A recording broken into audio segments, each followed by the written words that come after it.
Годините започват да се нижат. Минават 9.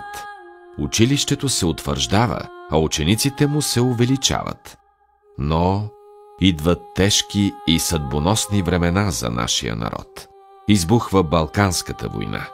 Възпитаници на учебното заведение заминават на бойното поле като войници или доброволци.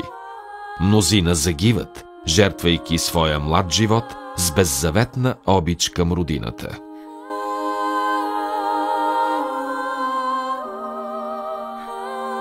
По това време в София пристигат много от учениците на Цариградската духовна семинария.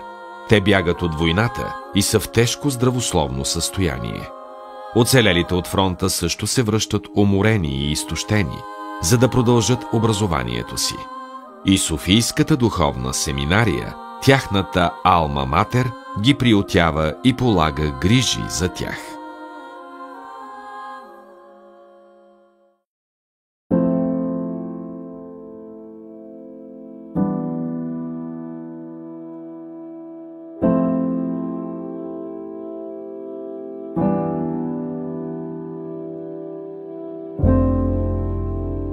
Скоро след това е обявена и Първата световна война.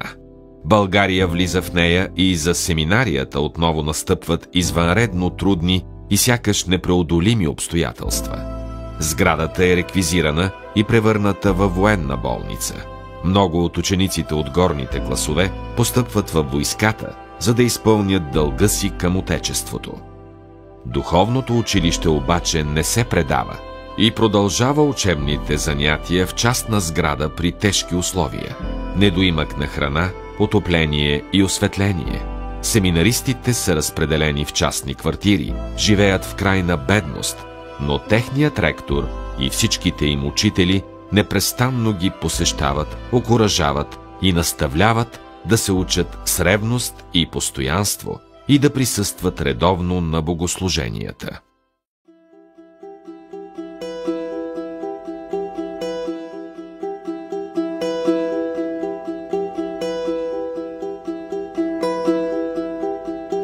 След войните пансионът се възстановява, а броят на учениците нараства значително. Животът в училището едва се е нормализирал и внезапно следва поредно тежко и съдбовно изпитание. През 1920 година красивите семинарски сгради са завладени и насилнически затворени от тогавашното правителство на земеделската партия, възглавявано от Александър Стамболийски, което настанява в тях новосъздадения агрономически факултет на Софийския университет. Светият синод реагира мигновено и с достойнство. Във вълнуващо протестно писмо той заявява: зданието на Софийската духовна семинария и църквата Свети Иван Рилски са собственост на Българската православна църква. Светият синод ги построи като откъсна от залъка на свещениците. Родолюбиви българи и архипастири завещаха и дадоха лептата си за тия сгради. Заявяваме пред вас, че този закон, който отнема достоянието на църквата, е една несправедливост, високо викаща към небето. Ние сме съкрушени от скръб, но не сме отчаяни. Нашият повик към Бога ще бъде по-силен от сега. Ние протестираме. Заедно с това най-почтително ви заявяваме, господин министре, че ние никога, абсолютно никога няма да се откажем от духовната семинария, която е най-скъпото достояние на църквата ни. Може ли майката да се откаже от своята мила рожба? Българският православен народ и Господ Бог на мира и правдата ще отсъдят между вас и нас. Следват още няколко гневни писма, в които се посочва, че семинарията е неотчуждаема църковна собственост, че този вандалски акт нарушава Конституцията и екзархийския устав и засяга законни и вековни права на църквата. Отговорът на министъра е повече от арогантен. В мотивите за решението да премести семинарията в Рилския манастир, той изразява загриженост за всекидневното пакостно влияние на софийския живот върху семинаристите.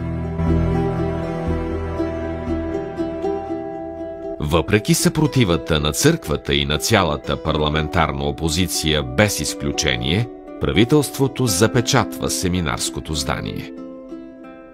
Следват нови протестни писма, но сградата е разделена на две.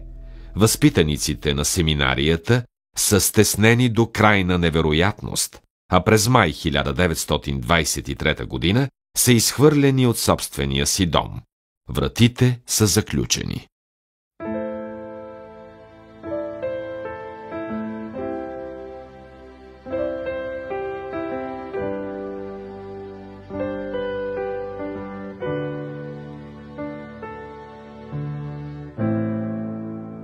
На 9 юни правителството е свалено чрез преврат.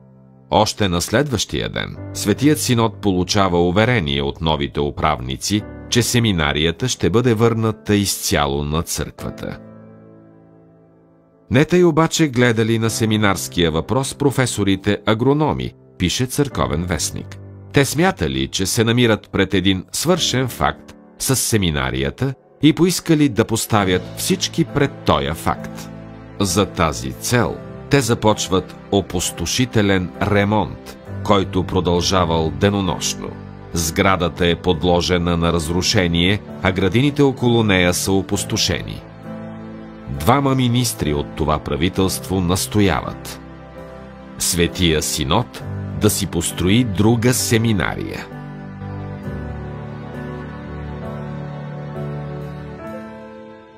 Учебните години минават, а духовното училище е в невъзможност да приеме и настани всички достойни свои кандидати и е принудено да връща децата, които искат да се учат на вяра, наука и родолюбие. Минават 8 години. Най-сетне и последните помещения на училището са освободени и оставени в развалини. Въпреки преживяното разорение, чрез самоотверженото и предано служение на ректори и учители, семинарията отново започва да се развива и разраства. Увеличава се броят на класовете и на учениците в тях. Приключва дълъг период на войни, несправедливости и обществени катаклизми, а в края му с нови сили се пробужда надеждата за възраждане, чиято светлина побеждава изпитанията през годините.